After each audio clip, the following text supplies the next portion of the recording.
What's up, y'all? You've tuned in to Pop Politics with me, your host, Dr. Monique Alicia Gamble. I'm an assistant professor, a screenwriter, and a photographer, and this show is a fusion of two things that I love to talk about, pop culture and politics. So let's get to it.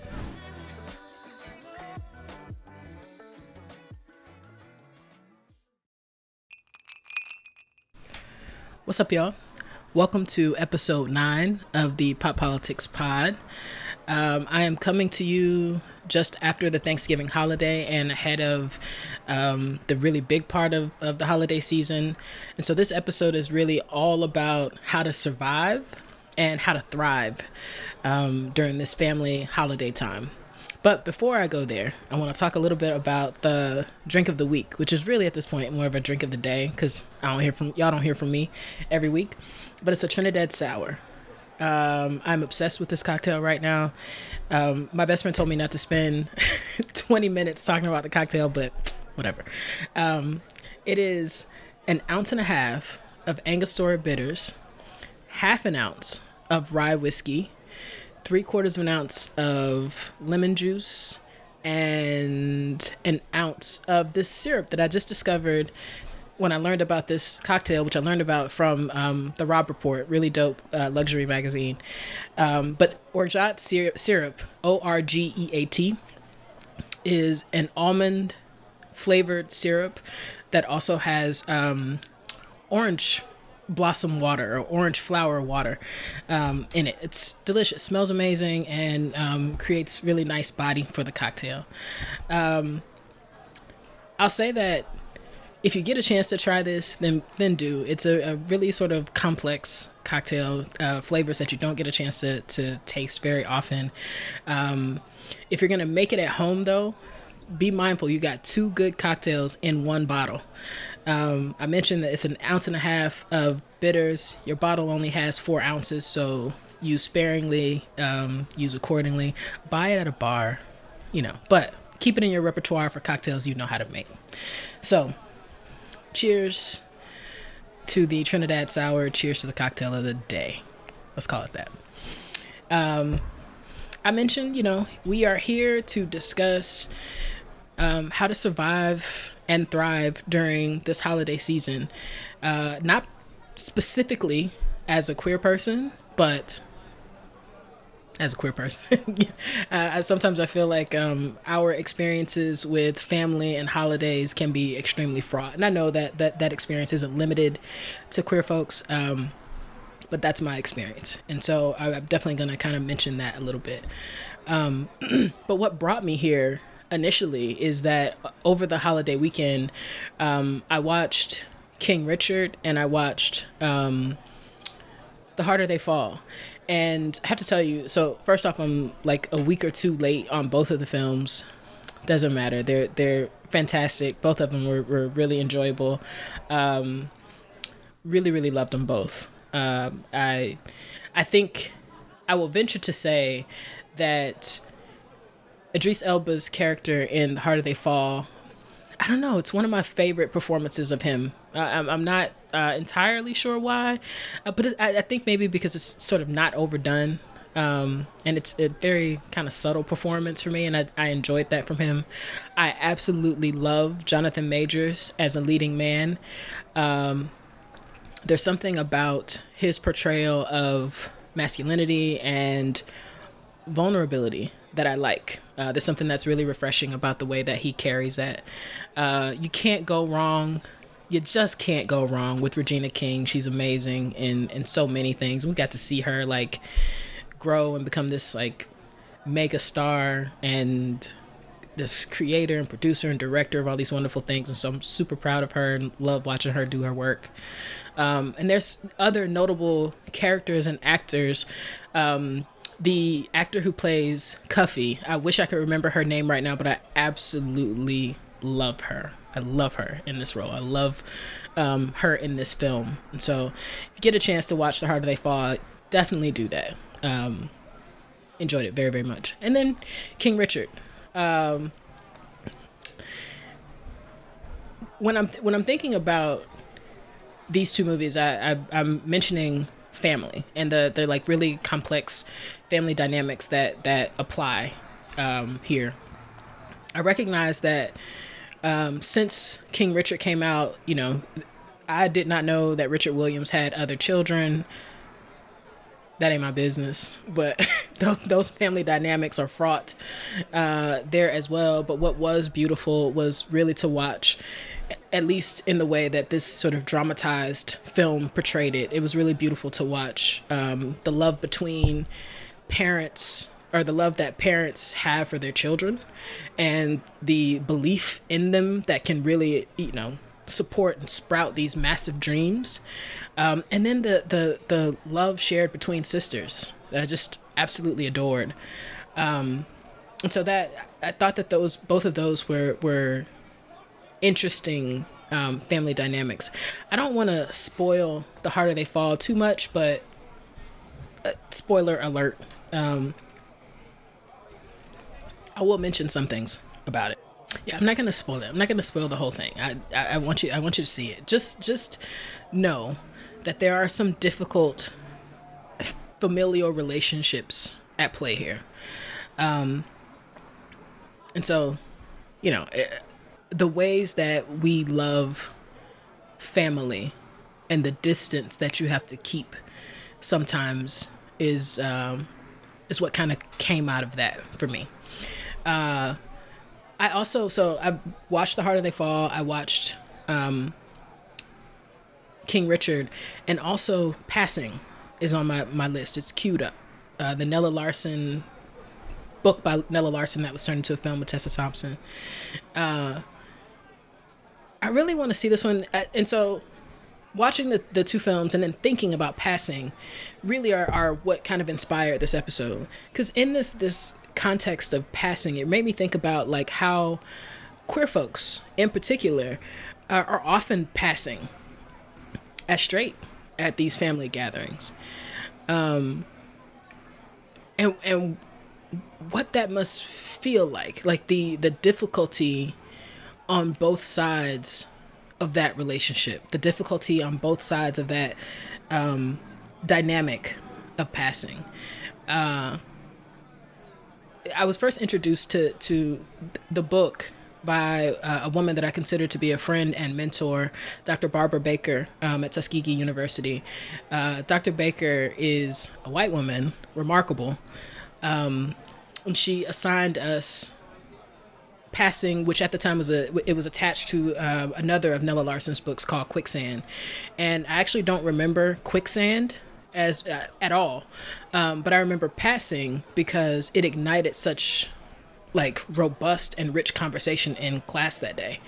And so yeah, that notion of the sacrifices that have to be made in order for someone to pass is what's kind of embedded in my head right now as I think about like queer folks in particular having to go home for the holidays, or deciding not to go home for the holidays, deciding not to engage with family around the holidays, or deciding to pass, as straight and pretend their lives are something different. I'm not here to kind of like wag my finger about which one is right or wrong, who does what, whether you should be out, blah, blah, blah. It's more about like the complexity of the choices that have to be made in those instances. Thinking about what it means to not live your life authentically when you go around the people who supposedly mean the most to you, the people who've known you the longest, the people who know you sort of in and out, the folks who will tell you, I knew you when you was knee high to a duck, someone who, I'm from Alabama, so folks will say that where I'm from, but you get the picture. Folks who've known you for a very, very long time, and you can't live your full life, or you don't feel comfortable, you don't trust that they'll accept you in all of your fullness, and so you have to decide to live this farce of a life around them. That's a choice. And then there's the choice to be out, and the risk that you take when you make that choice. Then there's the possibility of going home, being shunned by family, or treated badly by family. There's the possibility of going home and being welcomed, for sure. Times are changing. Things are getting better here and there. And so there is definitely that possibility of going home and being welcomed and being treated kindly, being treated with love, like the way that you expect from family.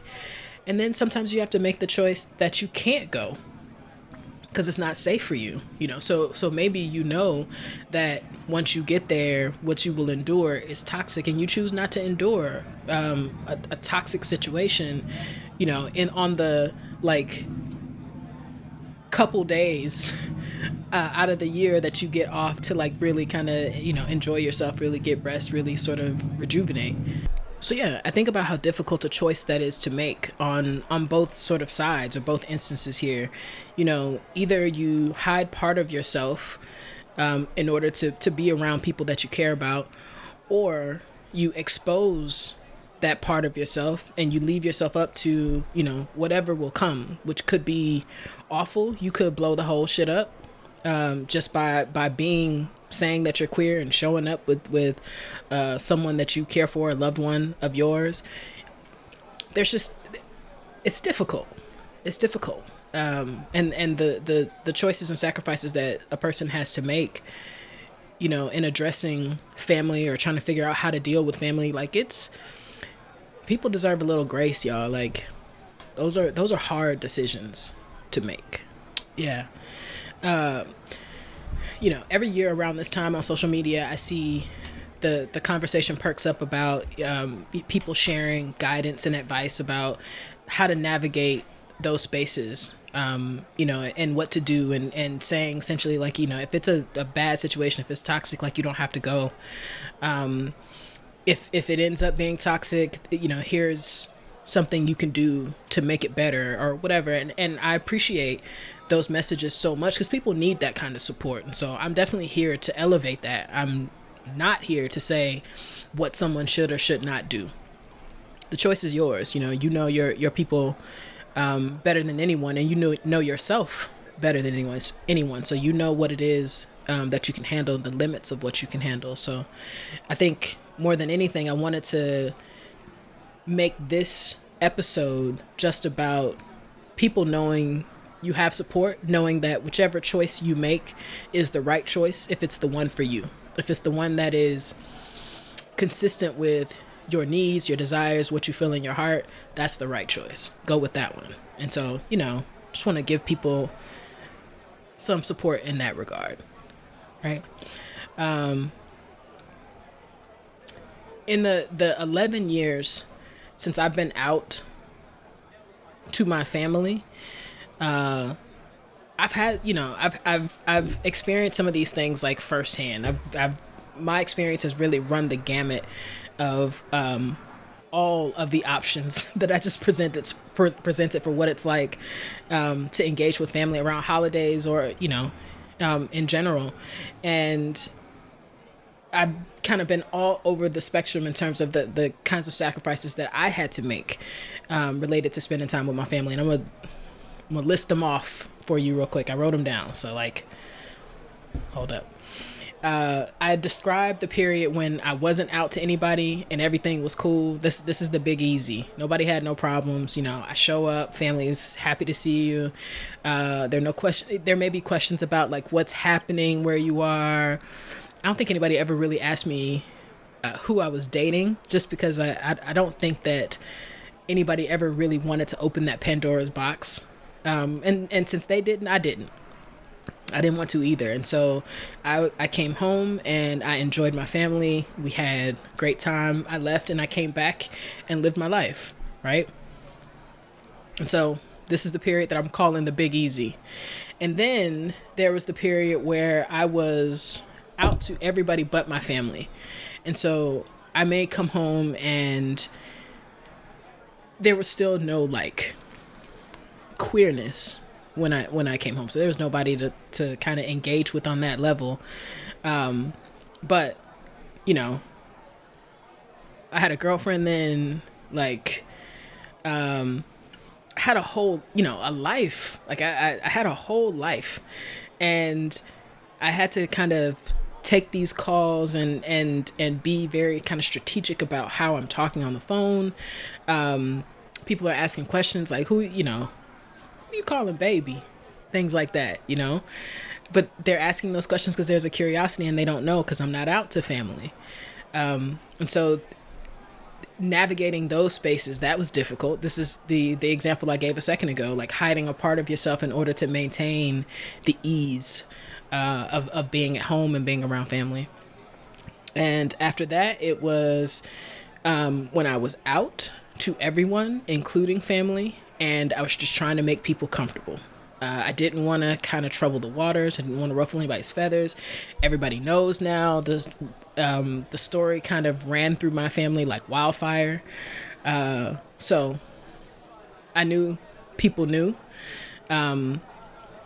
And I just didn't want to cause any trouble, like things were difficult already. And so like, let me just come home and enjoy what little bit of time I can have with my family. And that lasted for a little while. And after that, it was, as I became more sort of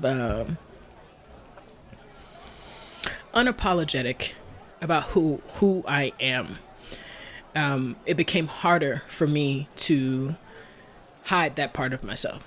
It became harder for me to pretend that all of this was okay. So, in the previous kind of stages of this, I'm coming home. I'm not telling people parts, and then I'm coming home and I'm telling people parts, but I'm hiding it, and maybe I bring, my girlfriend with me, but I don't, no one knows her as my girlfriend, but she's there with me.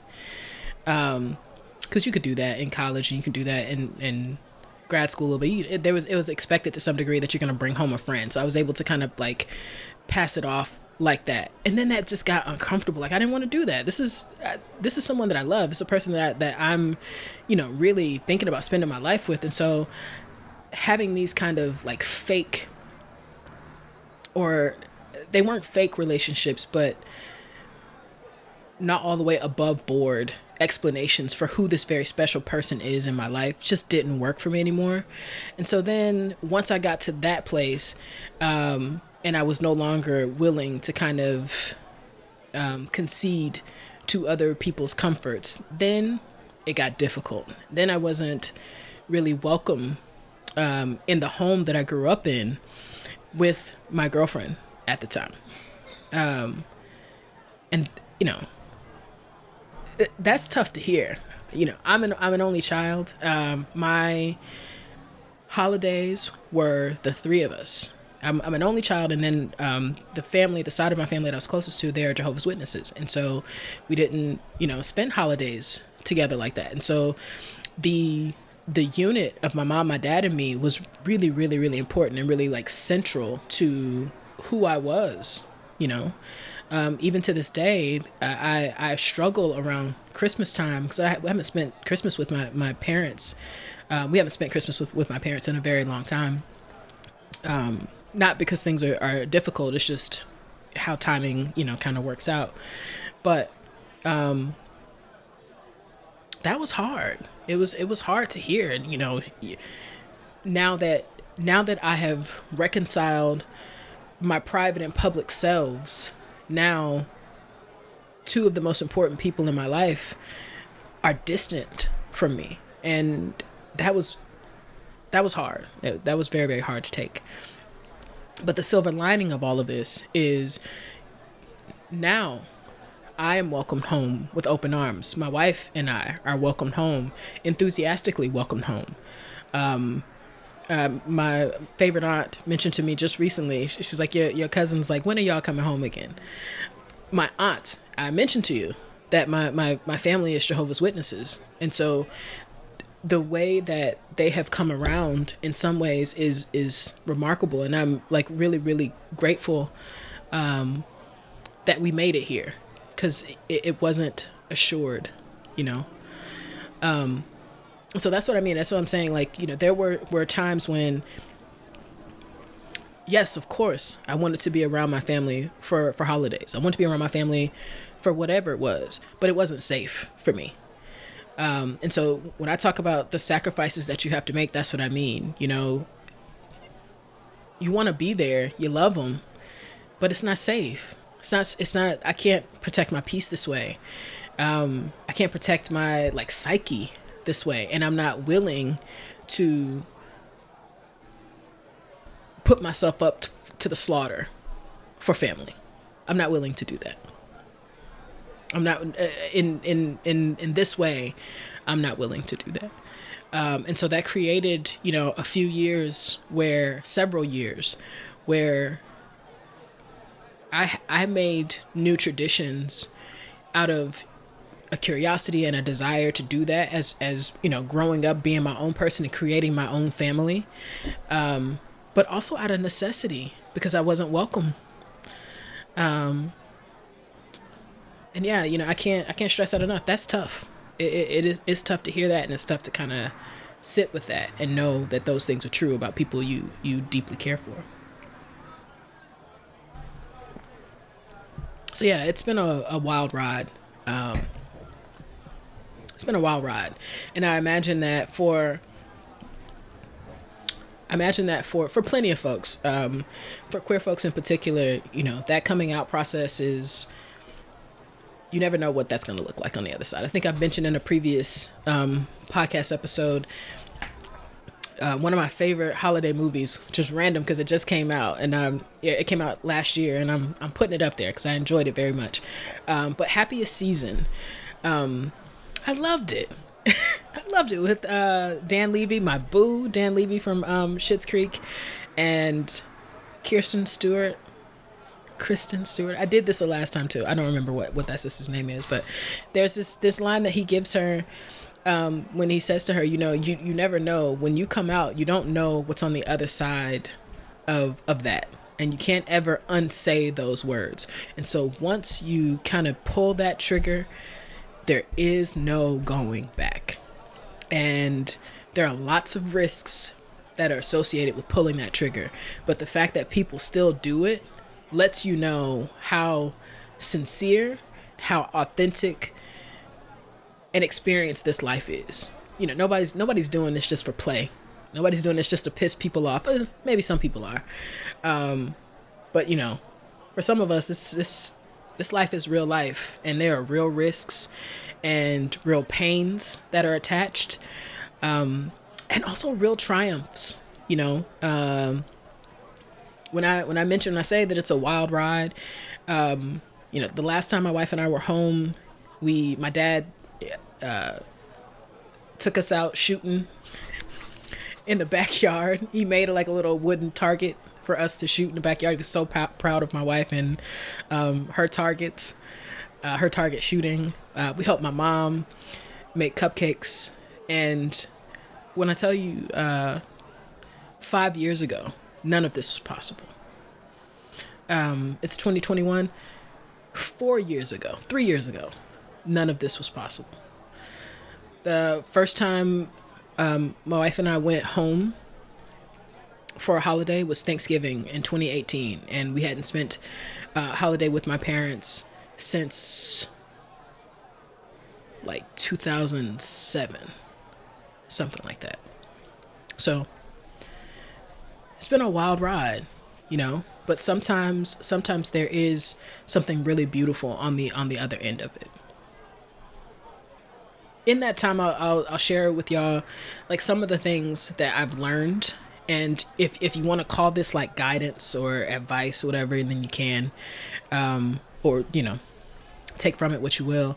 There are a few things that I would say about how to manage these situations, these sort of difficult situations that can be difficult with family around the holidays. The first thing, stand up for yourself and for what you believe in. When I say that, I want to kind of note, if you want to fight, if you want to fight all weekend long, or if you want to fight all holiday long because your relatives say like wild shit, that's your prerogative. Do that. If standing up for yourself and standing up for what you believe in means fighting all holiday long, do that. If you have the energy to do that, do that. People have to know.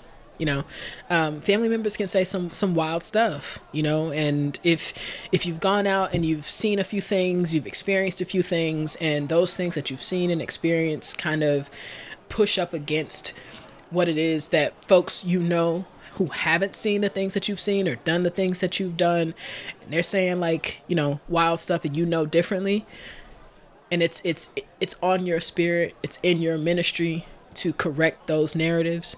Do that. I bid you all of the strength and endurance and stamina that you will need to do that. But somebody has to, and so I respect that. Stand up for who you are. Stand up for what you believe in. You have to do it. At the same time, I would say pick your battles.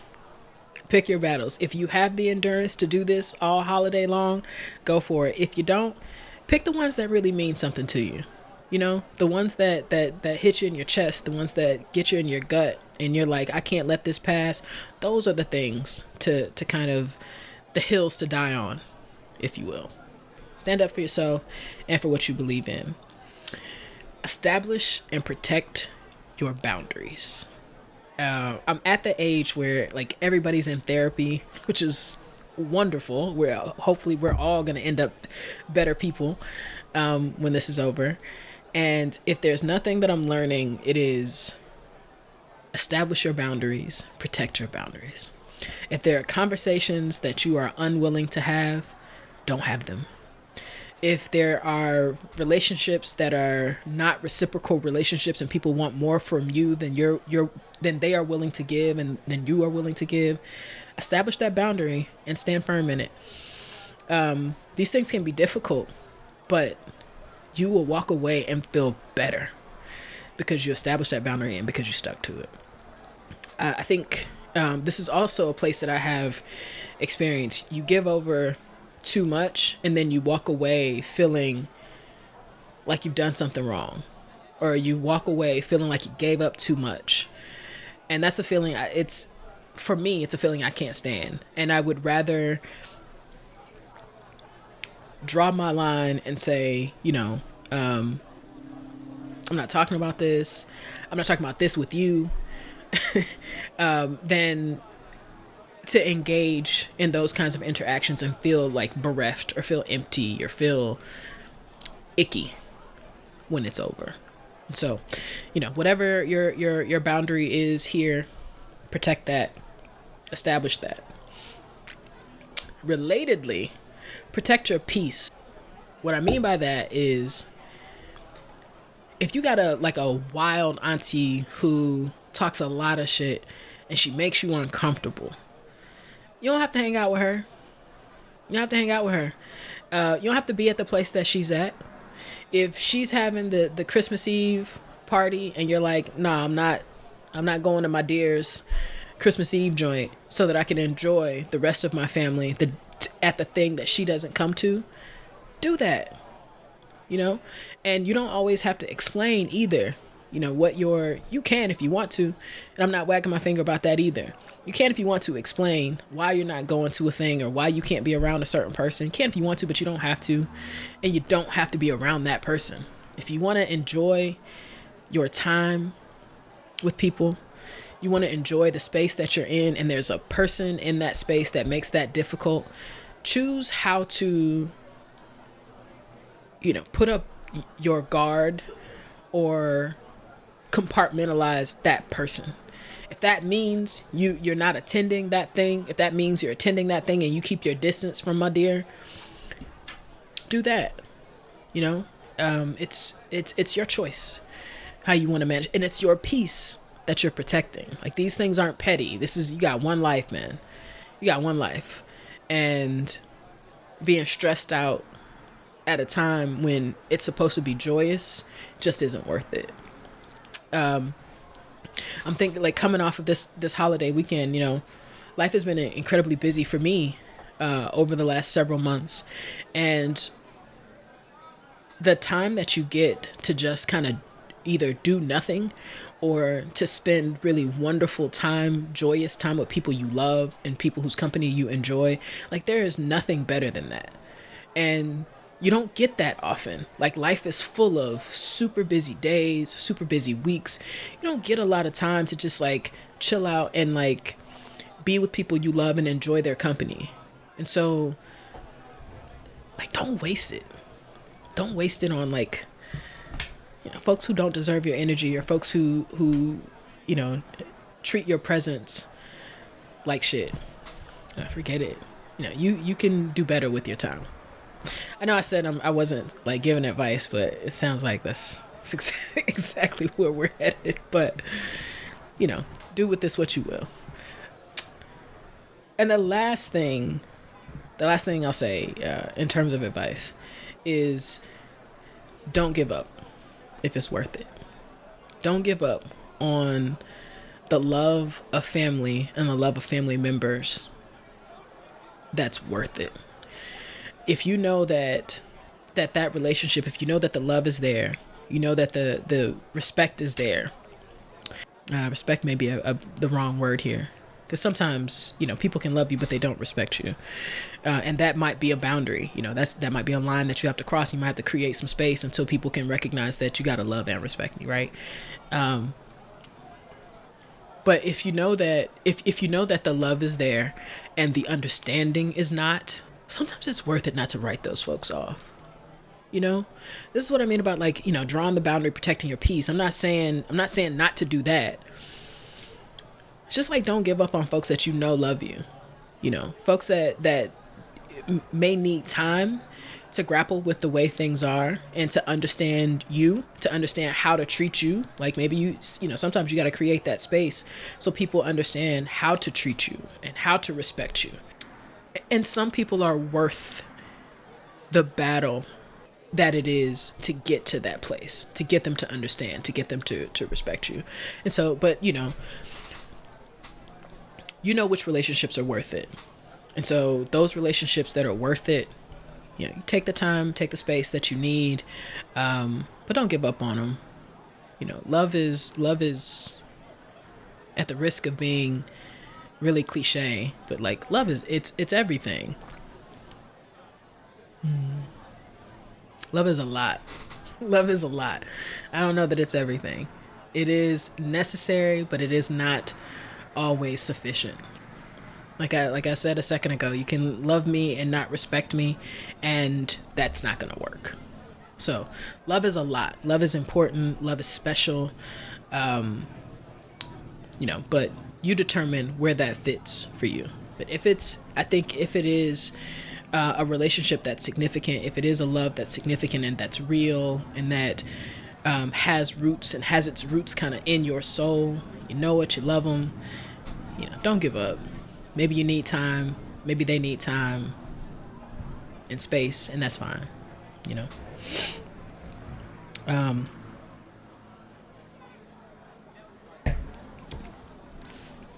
As I'm thinking about like love in the context of King Richard and The Harder They Fall, it shows up in a lot of different ways. As I mentioned before, you got the love of Oracene and Richard for their children. Richard got some problems for this set of children. And then there's the love of the sisters, the love, between siblings.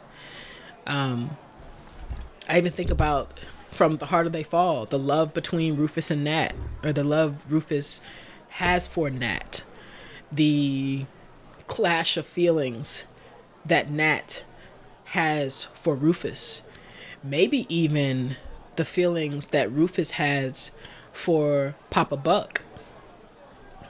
Love shows up in some really weird ways and some really complicated ways, and it can be a minefield sometimes navigating those things. It can be really, really beautiful, like some of the scenes in King Richard are. Like, I was a mess like a mess, because there are so many just great lines that I'm thinking about, having these people that you love so much believe so deeply in you, in your success, in your greatness. It's overwhelming. It is it's got to be a deeply fulfilling feeling, as a child of parents like that, you know and this is what I mean, from a moment ago, and I was saying, like, if it's a love that you believe in, don't give up. My parents loved me deeply, loved me deeply. And despite the difficulties that we had to create space, and it took a lot of time to get to the place that we are now. But that the love that they have for me and the love I have for them, it is one of the purest things that I know in this world. One of the purest things that I know in this world. And that's the kind of love you can't give up on. It's special. And then there's the complicated stuff. Nat, Rufus, Papa Buck, like that stuff is complicated. And, people have their reasons, and in a non-fictional film not about violence and revenge, maybe you get to experience what the conversations are around some of those issues that underlie the plot in that film. Love is tough. Families are tough. Period. Despite, everything that I've said so far, I think I want to kind of wrap it up in this bow. When your family dynamics are a mess, having entry points to kind of jumpstart conversations is a blessing. If you can talk about, that whatever the things are that you guys share, if it's between father and son, and y'all's thing is, Bulls basketball, and you can watch that together, that's an entry point to something. And I'm not saying like it's an entry point to having this like heavy conversation, like to talking about the things that y'all haven't talked about. It's an entry point to kind of remembering the relationship, to like acknowledging the relationship. You don't have to say a word, but if Bulls basketball I'm saying Chicago Bulls basketball on Christmas Day is your thing, y'all watched the Bulls game on Christmas Day, and you guys have been beefed out for however long, but both of you are in front of that television on Christmas Day and you're watching the game. There's something special about that. You don't have to talk about it. You don't have to dissect all the pieces of it, but it's an entry point. Those memories are still present in that moment, and that's still special. And maybe you can use that at some point later. That's what I mean about it being an entry point. Maybe several months down the line, you can just be, you could be like, yo, you remember we watched the game? I really appreciated that. Who knows what comes from that? When we watched the game, I really appreciated that moment with you. That opens up something. It creates a space for something. When those kinds of entry points aren't possible. So what I wanted to say is that having those entry points, like, that's a blessing. It is a blessing to be able to maintain that. Not having those entry points and needing to close off that door for a while and needing to create that space for a while, that's also a blessing. Time and space are great. And sometimes you need time and space to be able to heal and to be able to move forward. You take those steps back in order to be able to go farther the next time. You decide what the right thing to do is, and you decide that based on where you are in your heart and spirit and what feels right to you. And I think what I would have folks walk away with from this episode, which is a little different from previous ones, but it's important to me, and I this was on my heart, and I wanted to talk about it a little bit. The decision that feels right to you in your heart, in your soul, in your gut is the right decision. If that means keeping the lines of communication open. If that means going home and drawing some boundaries to protect your peace, if that feels right, that's right. If it means not going home and spending your Christmas with your peoples where you are, that may not be related to you by blood, but they are family nonetheless, that's right. Yeah, whatever feels right to you is the right thing to do. So what I wish for y'all this holiday season is joy, yo. I wish you joy. I wish you happiness. I wish you peace. I wish you a triumphant end to a hell of a year, to a hell of a couple years. But yeah, like, go out like a champion. Enjoy the end of this year. You know, with people you love, with people who love you and care for you. So that's that. Before I let y'all go, I do this to my classes too, but usually what follows the before I let you go, it's good stuff. Okay. So before I let you go, let me tell you how I'm vibing right now. What I'm listening to, what am I reading? I have been listening to Adele's 30 for the last week. I would not consider myself an Adele fan. I know some of the songs because they were huge songs, but I can't tell you anything about her albums or any of that. But what I will say about this one is it's like it's a well-constructed album. You know how you have a meal and each element of the meal is really well done. You have an outfit and each piece of the outfit, shirt, pants, shoes, pocket square, each element of the outfit is well put together, well constructed, and it all comes together really nicely. That's what Adele's album feels like. This woman, she can sing, right? The lyrics are amazing. I don't want to, so I'm gonna talk about lyrics and vocal quality. I'm not gonna get into arrangements and stuff like that. That's outside of my depths. But it's such an enjoyable album, lyrically, production wise, beautiful sounds, and her voice is amazing. But I think what I like so much about it is that it feels like really well constructed, like feels real, feels vulnerable, feels like authentic, feels like someone who can sing, someone who can write, and they give you this work. It feels good. It's not a feel good album, but it feels good to hear such a work that's so well done. That's what I love about it. That's what I deeply respect about it. So Adele's 30, dope. I'm enjoying that a lot. The songs that I've been feeling, Woman Like Me, lyrically, incredible. Easy on Me, I Drink Wine, My Little Love, adorable. Her kid is on it. It's great. She cries at the end. It's great. It's great. Cry Your Heart Out is a great song as well. A great song for folks who need to be reminded that, like, yes, shit's hard out here. Cry about it and then get moving. I love it. All Night Parking.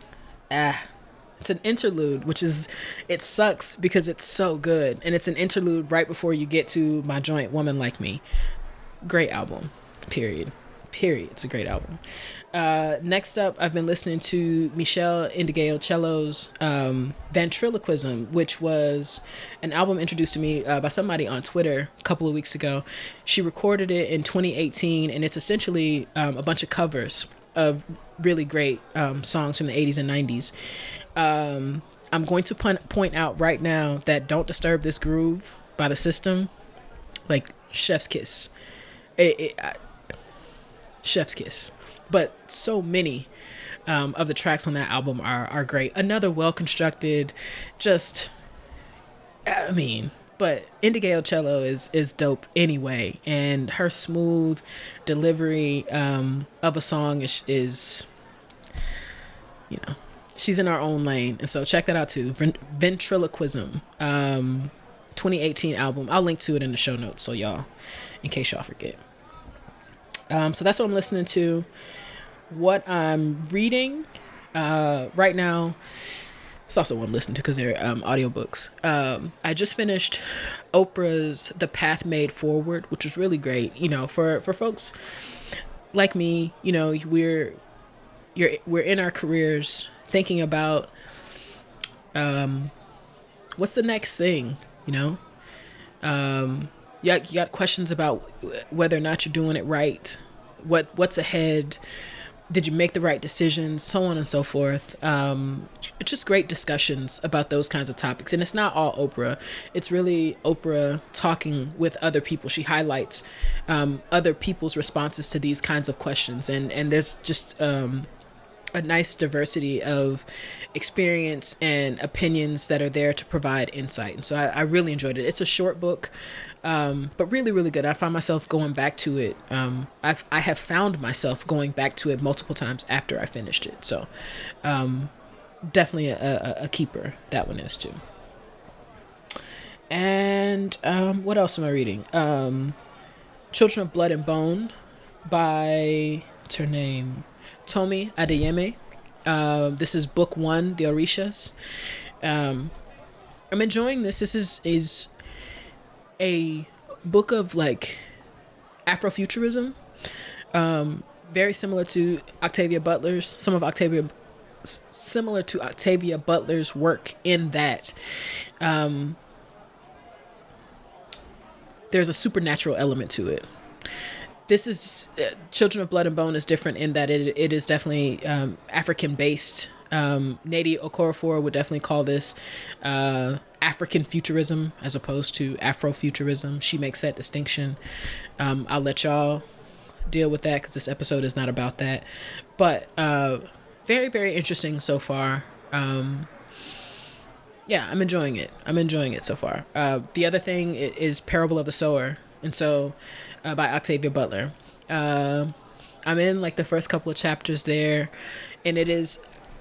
The reason I started reading Parable of the Sower is because folks talked so much about it. I heard it come up so often near the end of the Trump presidency, like, you know, with the pandemic happening and how these divisions between haves and have-nots and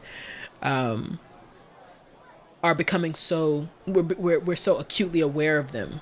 And they're sort of happening kind of with reckless abandon. Like I don't see a whole lot of effort being put really towards, I mean, from our institutions, from our government systems. Activists are definitely out here, you know, trying to make a difference. But from our institutions and from our systems, I don't necessarily see a whole lot of effort toward dealing with this massive gulf. You know, the infrastructure bill from a few weeks ago, it's great. But still, there's some significant challenges that are with us. And it's interesting to know that Butler wrote this decades ago. And there are some vestiges of what's in this fictional book that we see playing out, you know, here in 2021. So it's been really interesting to see. I just started it last week, and I don't know, man. It's been an interesting but a somewhat hard read, because as I said before, you know, it's one thing to read this thing in a book, it's quite another to look out your window and see something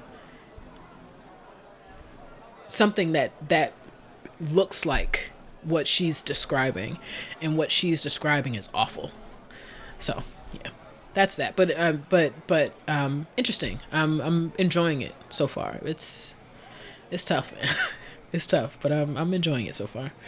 But yeah, so that's it. That's how I'm vibing right now.